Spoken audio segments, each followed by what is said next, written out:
Yo, Blanco nga pala ng Kalye Grind Suprema at galing pa ng Bagumbong, Caloocan. Asset, Balagtags, Las Piñas City. Ang ginawa kong strategy ngayon, kung kay Gabe 2 weeks preparation, ngayon 1 week lang. Ay, hindi ko alam eh. Nabablanko kasi ako eh. Sa tingin ko, gagawin ni Asset ngayon sa akin, base sa mga napanood kong battle niya, malabalakid siya eh. Talino gagamitin niya sa akin yun. Si Blanco, siguro dudurugin niya ako all 3 rounds. Tapos, may mga joke siya na manakanak ha. Ganun. Yon, Asset. Alam kong cute ka na. Yo, galingan mo sa battle natin, pare. Blanco, galingan mo. Yun lang.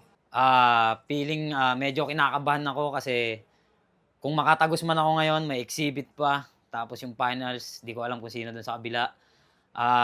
Abangan nyo pa yung mga susunod kong gagawin kasi may mga mahaba pa kaming pag-uusapan na exhibit pag tumagos ako dito. Sa second round ng tour na, okay naman, masarap naman sa feeling. Yung abangan siguro, tatay ako sa stage. Bargain Balasbasan 2! Nandito pa rin sa auxiliary bar. Galit si Asset kaya mag-ingay! Shoutouts! Team Crespo, Pinoy Boulevard, Branded Cubao at kay Boss Toyo. At ayun, tournament ang parating na laban. Sa kaliwa ko, galing pa ng Las Piñas para sa atin. Mag-ingay para kay Asset! Huwag na inip ulo, baby. Yo, Asset, shoutout sa girlfriend ko, Jessa Marie. Tapos, Black Manila, Real Jokes Clothing, Yo Production, Ship Clothing, lahat. Shoutouts, Yo Production, syempre. Sa kanan ko naman, galing ng Caloocan para sa atin. Mag-ingay para kay Blanco! Taludin na gustong umangat aking sasagarin ng buto sa balat na magmamarka din sa inyo sapagkat balang araw mapapilang at maging alamat. Suprema Kalye Grind sa Taugama P, Taugama Simad niya sa Sampaloc Community Chapter, tsaka kay Boss Oman, kay Jared Ramayrat, kay Mark Jefferson Sampaga, Andrew Bailon. Daming kamag-anak. Pero ayun, tama ba? Mauna ka, no? Oh. Napag-usapan na kung sino mauuna. Bargain Balasbasan 2, unang banat para kay Asset, Samsaman Tournament. Yeah, pakinggan natin. Yo! Yo! Idol, congrats. Sure na. Saka magsasabong. Ganyan na ba ang pormahan ng mga sabongero? Nakita kita kanina sa baba, nagtatawag ng pasahero. Game. Samsaman Quarters! Ito na yung bagong hamon. Tagilid daw ako ngayon kasi kalaban ko, 2 beses na nag-champion. Kayang lumamon pag lumetra, siguradong pandiinan. Kampiyon ng Burst Beach at BS Rap Battle League. Liga ng mga top tier na magbobote sa bagong silang. Kasi 2 times champion nga raw. Sinigaw pa loud and proud. Pero nung laban yun ni Casper, ginagago ka ng crowd. Mga OA mag-react, wala pang punchline, tas ang hina ng boses. 50 anyos na marmol. Matandang ginawang tolongges. Pinagtripan ka ng audience. Kamukha mo kasi si J-Nick. Pati si Kuya Inday, yung boy nila kong na may kahalong Bronson. Gantong itsura yung Bisaya face na madalas nyong makita sa sobrang common. Partida, taga-Caloocan na yan. Meron nga lang lahing bantam. Pangderbe ng bagong bong, pwes, patitikimin ko ng shotgun. Tung kalaban sa round 1, di nabibigyan ng favor. Si Ker Crisaldo, maaaldo, pagsampa ko sa panga, malamak Gregor. Kasi nga, Blanco ay wala. Ituring nyo na parang hangin. Kaya lahat ng punches ko sa'yo lalanding na parang nagsha-shadow boxing. Ito'y simpleng aura farming ng isang asset pag naka-boss mode. Pag ako nagturo, tumutuldok ng linya parang Morse code. Asintadong hitman kahit close range. I don't give them false hope. So when I point blank, headshot, sabog ang utak kahit no scope. Kaya itong una ng on snob, ngayong gabi magugulpi. Magtatalsi ka ng dugot sa entablado, magdudumi. Buong katawan manlalamig, mamumutla't mamumuti. Hanggang itong kampiyon ng bagong silang! Wala nang buhay uuwi. Tay, ikaw na bay. Walang banan, Maray Blanco! Una pa lang, alam kong kaya mo akong hingiin dahil mabait ating pinuno. Kaso yung asset mo, boss, palpak. Oo, sablay ka ng inuso. Pasikot-sikot na kapag blanco, di mo alam kung saan tutungo. Tila nang liligaw ng tao. Pagkat mali ka ng tinuro, bargain game! Game! Kuya Kim, kamusta na? Alam nyo bang pakulkid to sa Facebook? Kahit yung postura, taglugi. Gago, kamukha mo yung nag-viral na napikon sa Anthony. Nagpapabata pa ang puta, pero yung itsura ang dumi. Pues pumapatol ako sa bata, parang Flick G kay Ruby, oo, Flick G kay Ruby. Harapan ng bago, tsaka luma, sana mas matripan nyo. Di ba pangalawang laban mo pa lang kay Esta, pues ngayon tol, galingan mo. Magmimistulang sumpasa pagkakabilanggo, dinaabot pa ng semis. Laglag sa ikatlo, tang inang to. Boss, nanggagago harapan. Gago, wala kaming respeto sa mga rapper na tunog puwet yung pangalan, puta asset. Fuck shit! Tangina, nag-iisip ba yan? Alam mo, mas bagay pa siguro kung naisip mo, badang! Kaya itong bargain, magiging kulungan. Kung saan magiging preso din yung mga manunood. Ako ang bastonero dito sa bulwagan. Nakadapalo talagang manunood. Hindi mo na kailangan panahulaan yung mangyayari at ang pagkakabuod. Dahil yung mga asset sa lipunan ay tinutumba na kapag nasa loob. Kasi, kumagat ka sa patibong ni Sinyo para mabigyan kita ng best shot. Mali ka nang nakuha ng info. Ngayon ikaw na yung na-frame up. Ikaw ang napili naming target. At kung sa tingin mo ikaw ang guest brad, ironic lang na ikaw yung asset. Pero ikaw pa yung na-set up. Walang banan, para kay Aset! Tunog puwet daw yung pangalan ko. Ito, simpleng tula. Tunog puwet lang yung pangalan ko, pero nasa iyo yung muka. Online seller pala to si Blanco. Kamusta kitaan? Malaki ba? Balita ko, may nagreklamo. Puro bacon daw yung brief nyong paninda. Pero pansin nyo ba? Si Idol, pagkausap nyo yung bibig takip pa. Alam nyo kung bakit? Alam nyo kung bakit? Sama, alam nyo kung bakit? Nako-conscious kasi siya sa bulok niyang ngipin sa gitna. Kaya nung lasing ka, si Bossinyo may gusto sa'yong sabihin. Nadidistract daw siya kausap ka pag nakikita niya yung tae mo sa ngipin. Pero hayaan na natin. Pupulutin mo yan maya-maya rin. Bulok na nga yung ngipin, kaya madali na lang basagin. Pero pag naubos yan, hindi postiso, kundi kabaong ang ibabasukat mo pagkatapos. At dahil ikay maliit, para tipid, kasya ka na sa box ng sapatos! Pabili nga po, kabaong ni Blanco, size 16.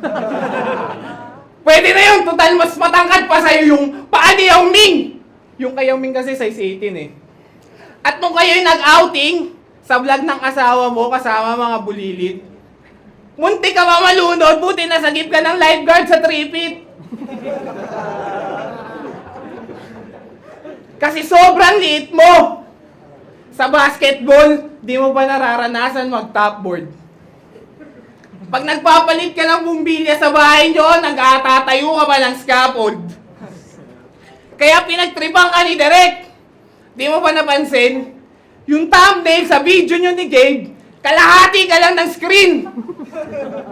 Ba't naman ganun, Rek? Di mo masyado inaayos yung lapat.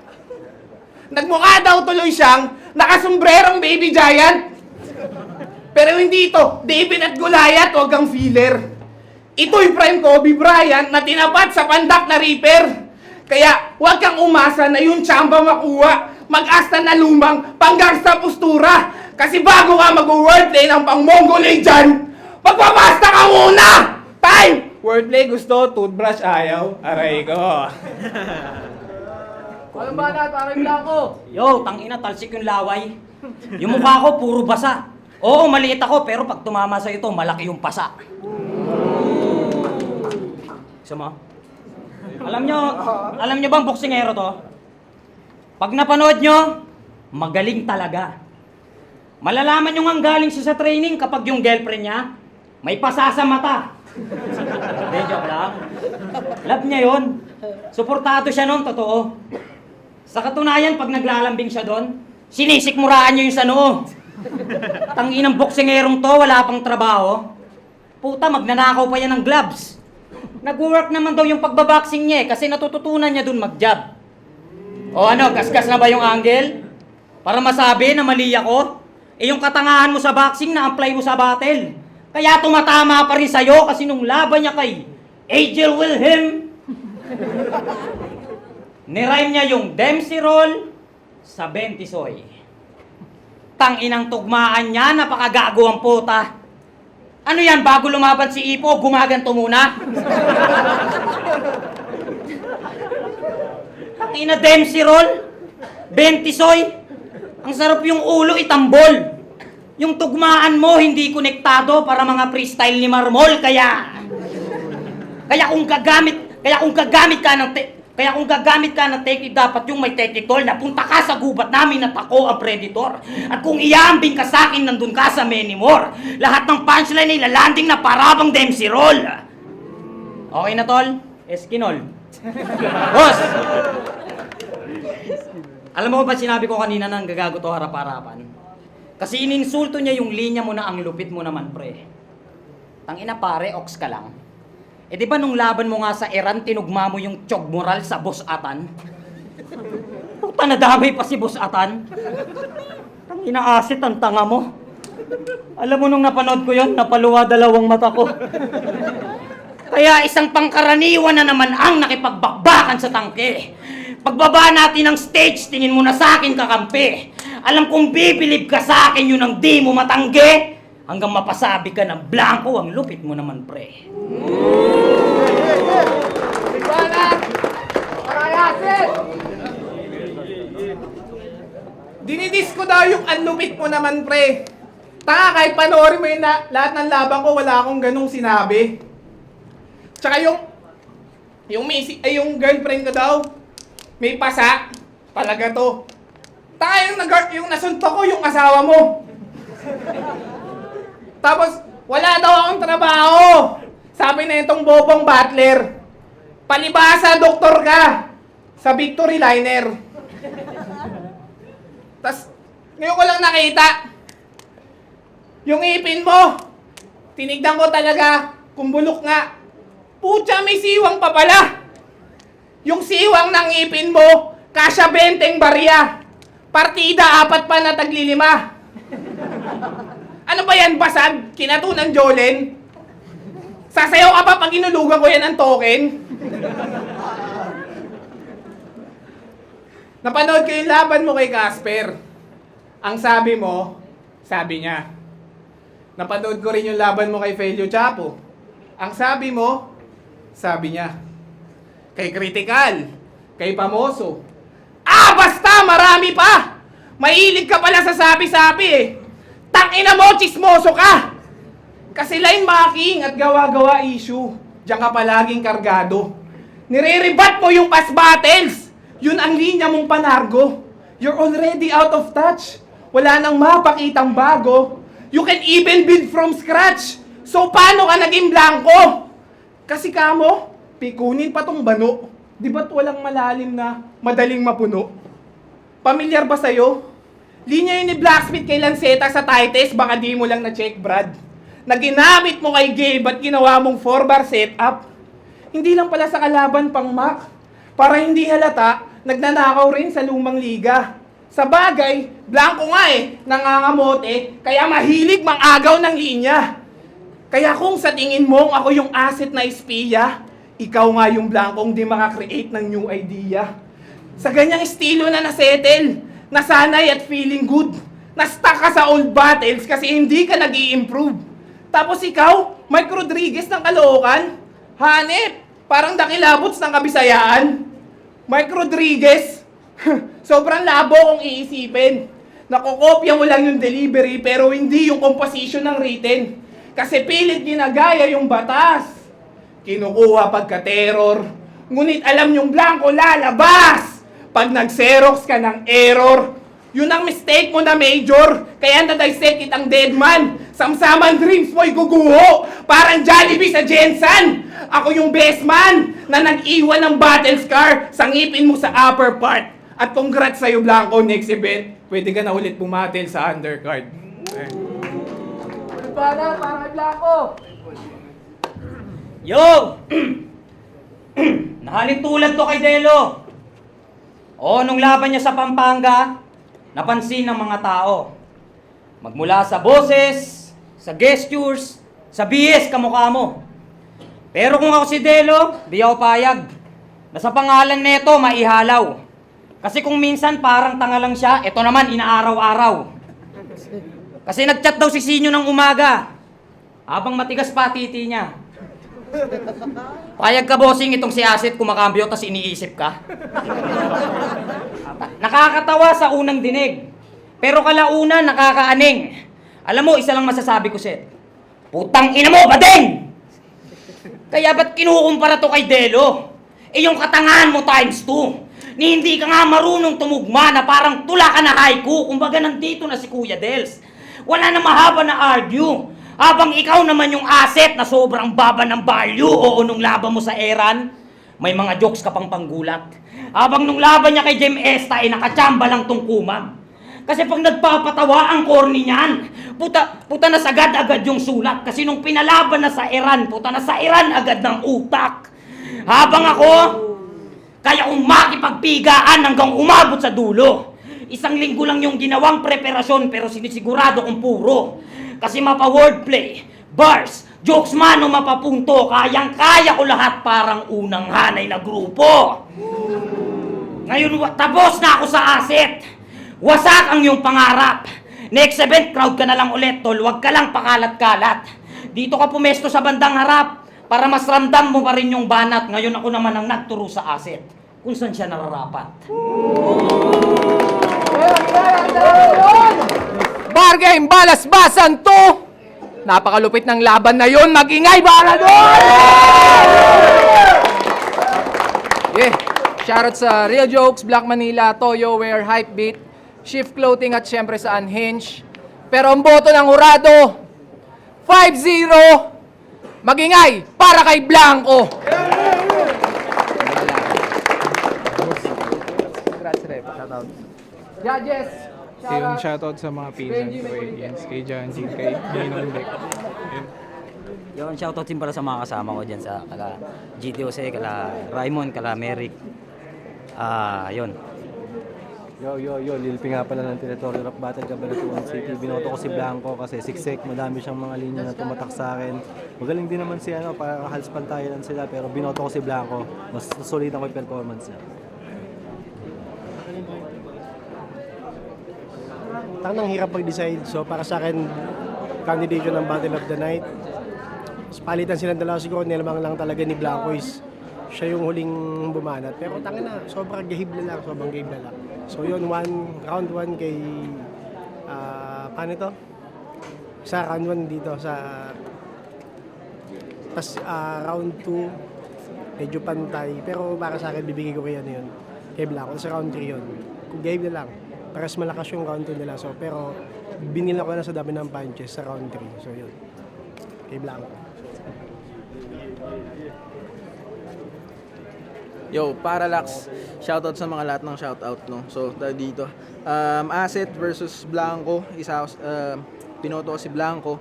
Round 1, kaya ko pang ibigay kay Asset. Pero round 2, pumapantay pero yung ender ni Blanco, isa sa mga pamatay yun. Same ng ender nung round 3. Kaya napag-decide ako na kay Blanco mapupunta yung laban na yun. Anyways, Parallax. Nice, G.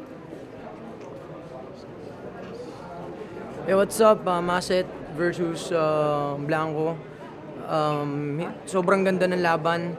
Dikit na dikit. Round 1, binigay ko kay Asset. Ang ganda nung simula niya at marami siyang punches. Pero 2 at 3, binigay ko kay Blanco. Kaya Blanco. Yo, 1 asset, 2 blanco, 3 blanco. Nung una talaga, nagro-root ako para kay asset kasi ang ganda ng mga setups niya. Heavy punches, puro haymaker, lalo yung round 1. So, akala ko talaga siya talaga magdadala na bawi ni Blanco second round. So, 1-1 sila, deciding factor yung third round. Ang lupit ng Enderman eh. Ngayon, ako naman yung nagturo sa asset ko siya nararapa. Yeah.